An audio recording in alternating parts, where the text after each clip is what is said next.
Hello, everyone. Thank you for joining us for today's webinar, How to Get Your Employees to Fill Out Their Timesheets.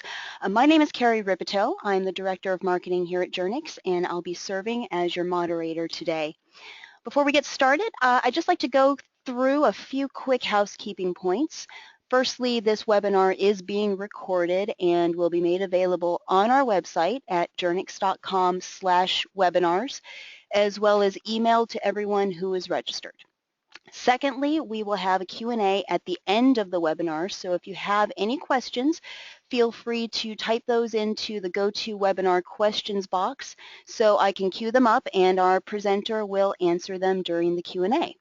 And speaking of our presenter, I'd like to introduce her to you now.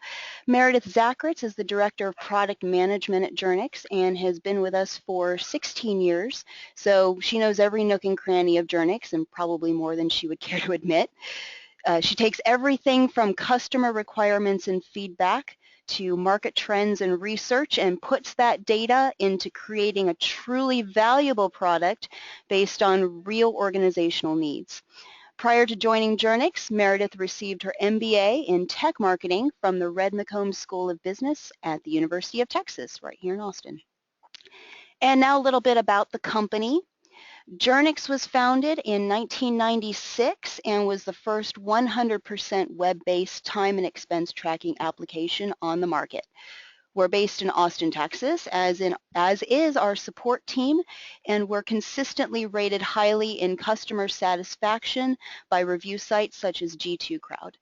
Our solution integrates with existing key business systems to make your job easier and more efficient and give you valuable insights to run your company more profitably.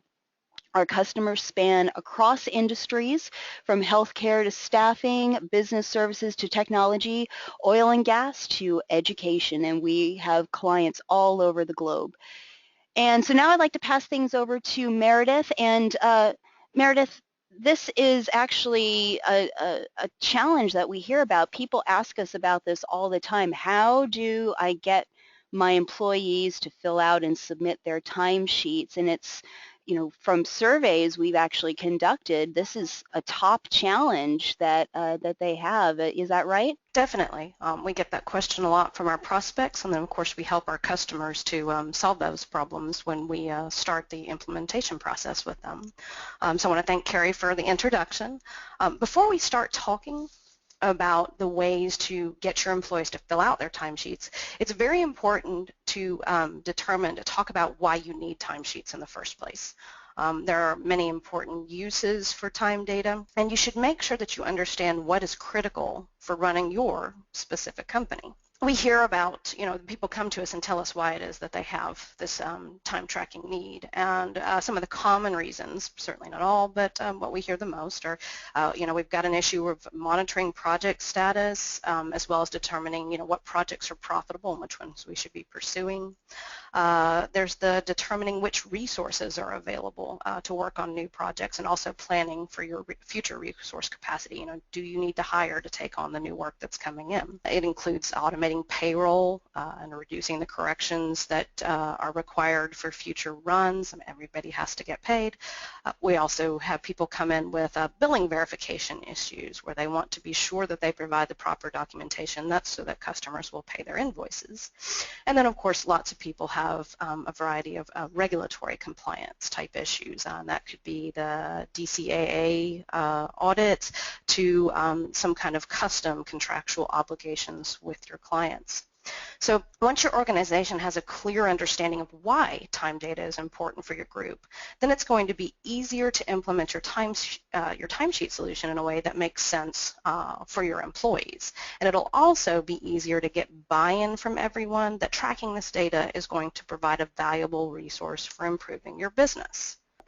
Let's look at the way we get people to track time, ways that we can get people to track time. And there are really kind of three big things that you need to do to ensure that your employees accept the new process and get their timesheets done well, which is critical.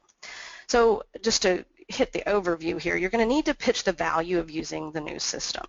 So going back to the previous slide, you need to make them understand how the data that they're tracking is going to help the company do a better job. You also have to make it easy. That's always a requirement. So even if your employees understand that tracking their time is important, you can't expect them to do a great job with time reporting if it's difficult or time-consuming.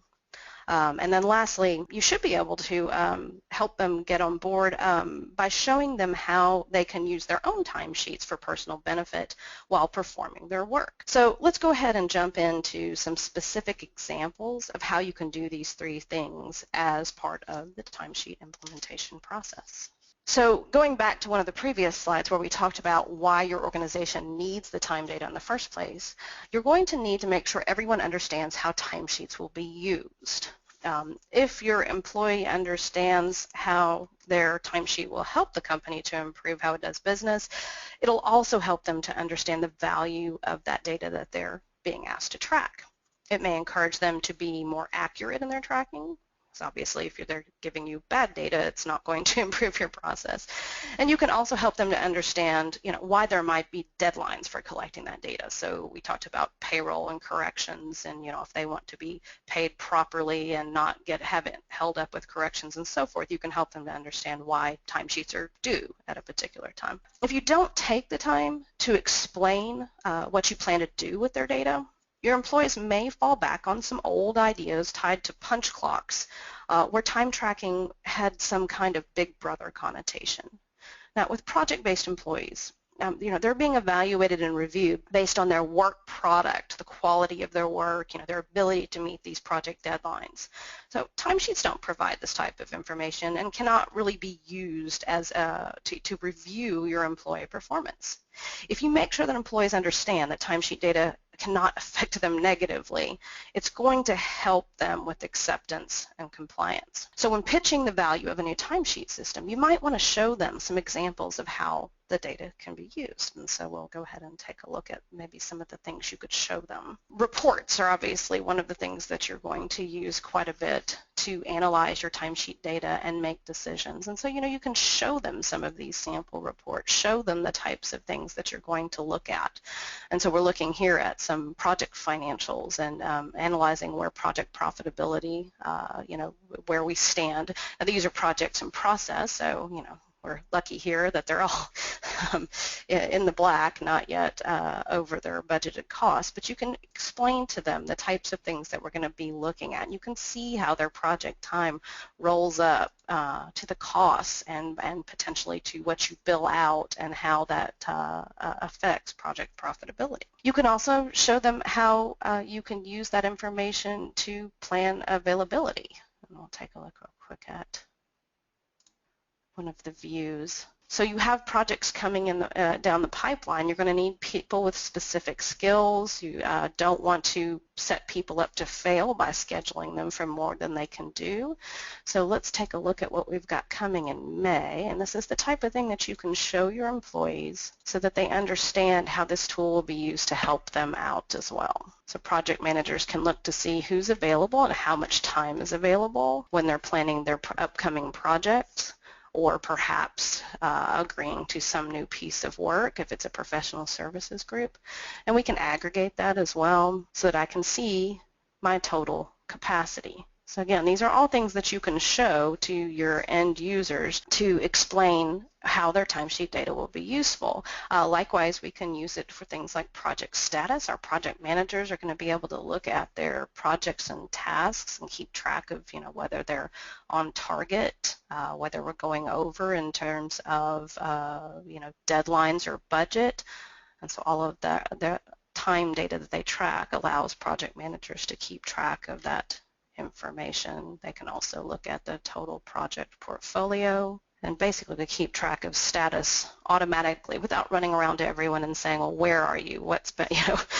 Where are we in this? And updating something manually or updating it in several systems. One last example would be something like a utilization or billable time report. And this is something that's helpful to understand, are people able to spend most of their time working on revenue generating activities? And if not, why? And so you can dig into, how you can improve or free up time for your people to spend time on these revenue generating activities, which will help the company's bottom line and most likely help their compensation as well. So that's a little bit about pitching the value.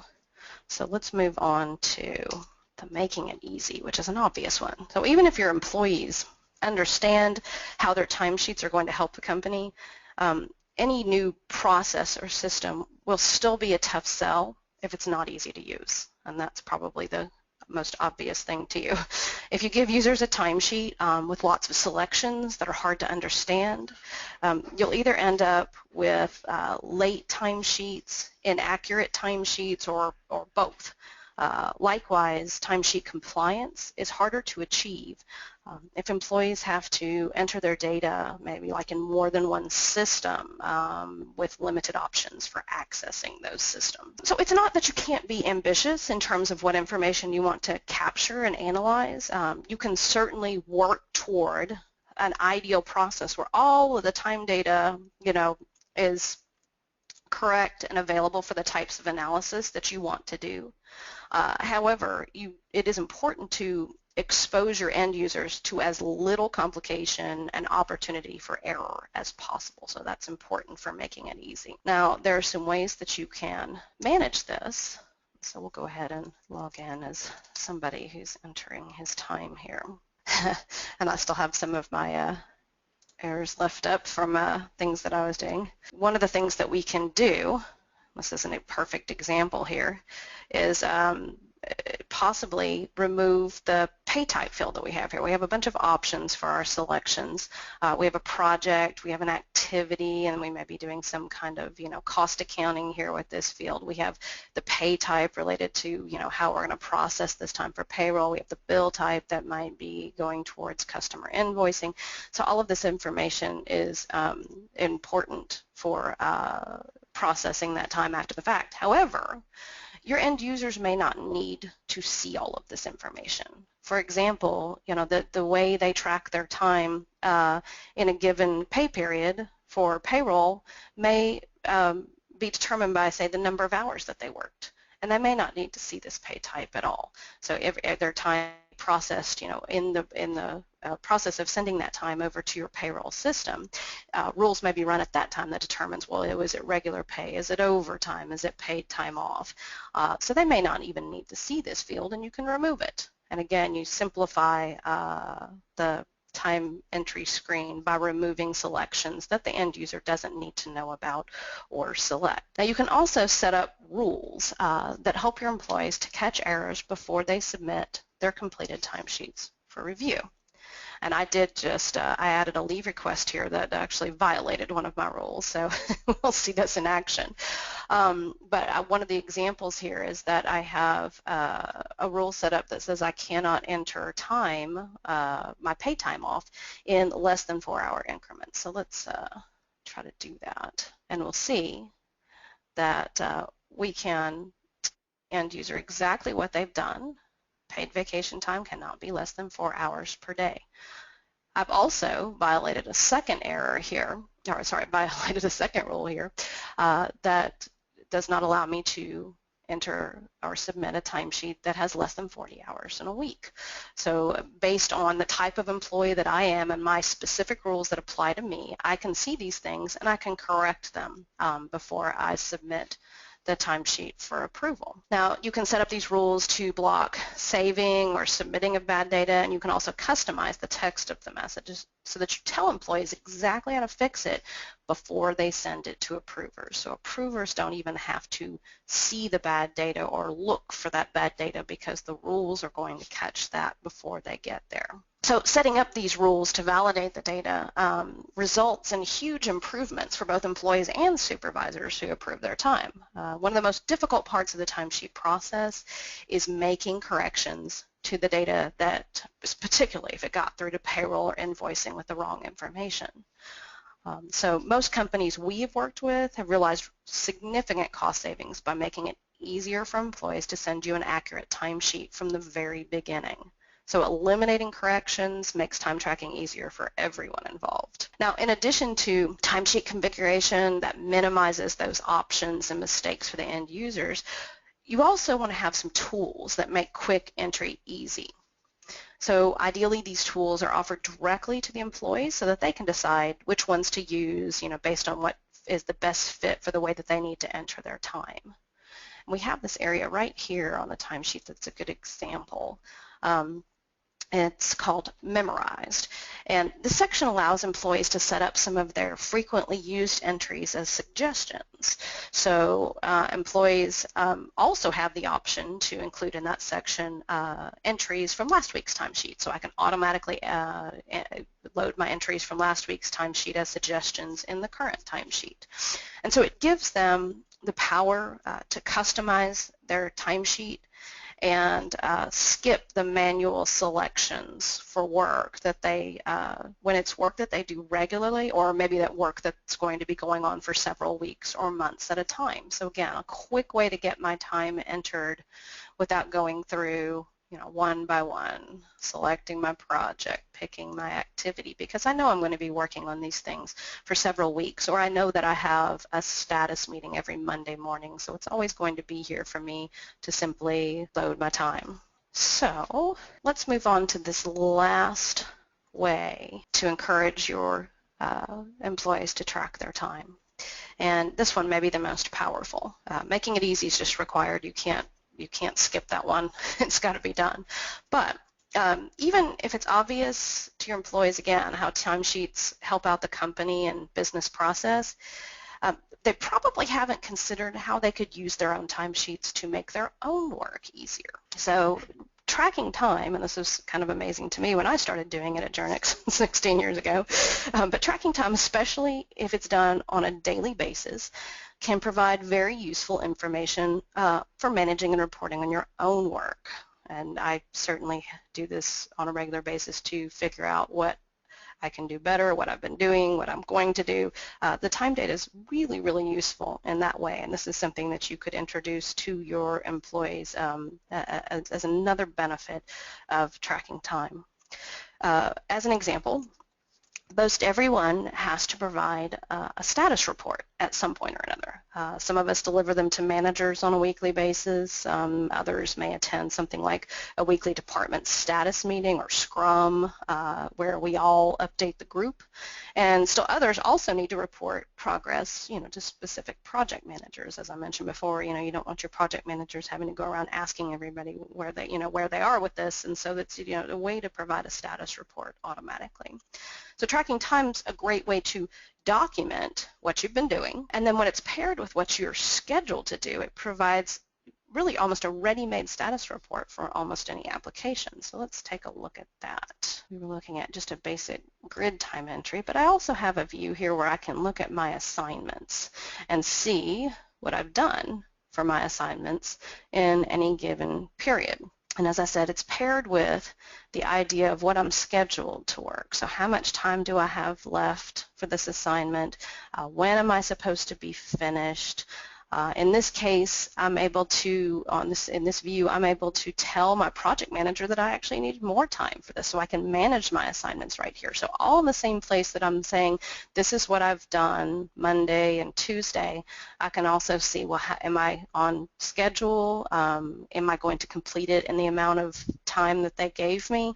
And I can tell my project manager, oh no, I need more time, or I finished it in less time, and that sort of thing. And so it allows me to manage my assignments very quickly in one place, essentially present my status to both my managers and project managers at one time without having to spend time preparing the status report.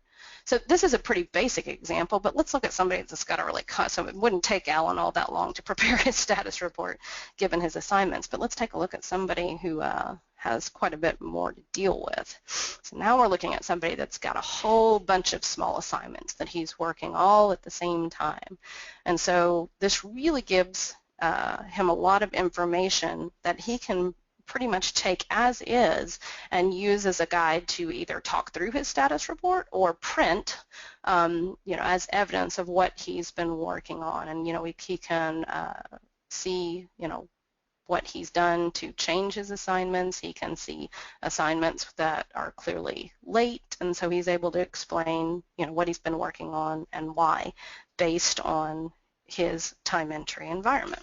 Go back to Alan real quick. So scheduling is a process that's closely related to tracking time, and so knowing what you're assigned to do in the future will affect what you choose today and to work on today and tomorrow. Let's go to assignments.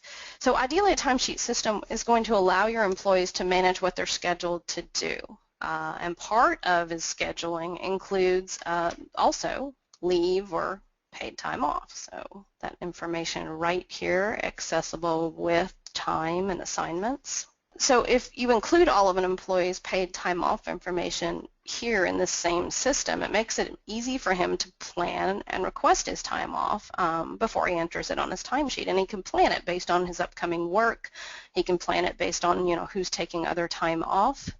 And, it's easy for him to jump in and request his time off right here in the same system. He can see, how much time he has left. So if he's got balances for his paid leave, he can see those balances before he requests time off. So he's able to do the scheduling with his assignment work, scheduling with his colleagues, and then also the HR side of things and manage his paid time off balances, all while tracking his time. And of course, you should be able to then automate the process where once he's requested his leave in the future based on all of the scheduling concerns that he has, then he doesn't have to actually enter that time into his timesheet. It'll just be loaded automatically because he has an approved leave request already in the system. Now, in addition to planning time off, employees can also use their timesheet data and the work that they're scheduled to do to work smarter. I think I've already mentioned this, but you, as an example, let's say that I can see that one of my projects is causing me to fall behind on deadlines for some of my other projects and assignments. So my timesheet is going to be able to show me that that's what's happening, and then I can go and coordinate with the project managers. I can message them, I can see who my project managers are, and so I can coordinate with the various project managers, and so the one that's causing me to fall behind, I can perhaps get with that project manager and figure out how we could adjust scope or add resources to get me back on track. Likewise, I can let my other project managers know what's delaying me in doing the work for theirs. So that's an important piece of information that I can get off my timesheet, and of course, because we're tracking progress and things like that, I can see if I'm starting to fall behind and how far behind, and get on that as soon as it becomes a problem. Likewise, I can also see in my other tasks or on my grid timesheet, I can see if some of my clerical work, some of my overhead or admin work, like filling out paper timesheets, are taking away time from my project work too often. And so it gives me data to go to, say, my supervisor and show that, hey, this process, this manual, this back office process that you have me working on is taking, X% of my time each week that could be used to work, get ahead on projects or catch up on my project time. And so what can we do to improve that process so that I don't have to spend so much time on it? I think the last thing that I want to mention that you can do for your employees as part of this personal benefit is just make sure that you give them options for how and when to enter their time. So you don't want access to be limited to, say, a computer in the office.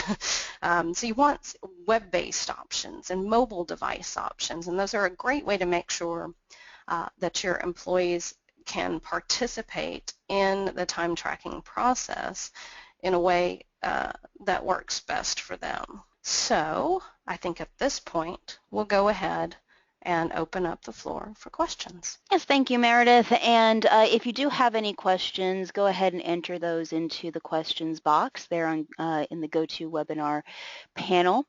And we do have a few to start with. Meredith, does this system come as a cloud solution as well? What's the installation type like on such a solution? Yeah, so you have both options.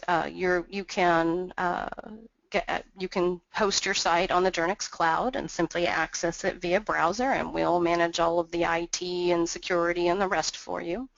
Or you can have an on-premise solution that you install, that your IT department installs for you on one of your own servers. It does not affect your ability to integrate with your financial and HR and project software. You can do this from the Journyx cloud or on-premise, so it's really just your option. Okay, great. Thank you. And how would such a timesheet system integrate with existing business systems? Like, what sort of systems would you recommend integrating Journyx or any other timesheet solution, time tracking solution with in order to get the best data? So there's really, in terms of integrating with other systems and passing data back and forth, there's kind of a continuum, and it depends on how much data how much you want to automate, and you can even, increase the amount of automation over time. But you could start with something as simple as, the ability to export your data from a timesheet system in a particular format, and then import that file into your third-party software. That's the most basic level, and if the data is not that complex and you don't need to schedule it and have it run on a regular basis, that's a good and easy way to pass data back and forth. However, you may move on to where you may have a different system of record, for example, where you create your new projects or approve your projects, etc. And so you need that project list available to the employees in your time system to sync up and be an exact match for what you have in that third-party system. And you may be adding projects daily, etc. So in that case, you're going to want a more direct integration, and that could be, via web services and an API. It could be some kind of scheduled file, upload. There are a variety of ways to do that, but the idea here is that you would want something that maybe ran nightly that would update the project list so that your end users, again, had access to exactly what they're supposed to have. It's all very accurate. It all syncs up with your other systems. So it just really depends on. And then you may get more complex into, tracking rates in both systems. So you want to pass that from, say your accounting or financial system into your time system, and then run some of the manipulation of the calculations on the time and send it back to your financial system. So all of that is possible with your integrations, and so you just have to decide exactly what data it is that you need, how frequently, to determine the type of integration that's best for you. But you definitely need a solution that is flexible in terms of those options, so that you do have the ability to pass data, like I said, either directly via, an API, web services, or files, and also have the option to schedule that data transfer so that either system is current on the timeline that you need it. Okay, great. And we have one last question. So this person is looking for, it might be difficult to roll out a timesheet system. You've sold everyone on the benefits, and you've got a timesheet system in place now where it can make it easy for them. It can, you've shown them the personal benefit, you've pitched the value, but now let's roll out this new system. Do you have any tips around how to do that, or is that a whole other ball of wax? Well, we went over a few mostly feature-related kind of rollout tips in this webinar, and we also talked a little bit about educating, your end users on how it's going to be used. But yeah, the rollout process is larger, involves your, key decision makers, involves your end users, involves the trainers and managers, etc. So it really is a much larger project, and we have a whole white paper as well as example project plans that we can provide to anyone who's interested in studying, best practices for the rollout process. Okay, great. Thank you so much, Meredith. Thank you for your time and for a great presentation. And thank you all for attending today. It took a lot less time than we had originally budgeted for, and that's a good thing. And so now you can get on with your day. But thank you so much for coming. We will be sending out the recording once it's available, probably sometime by next week to everyone who registered, and we will also make that available on the website. Thank you again, and have a great day.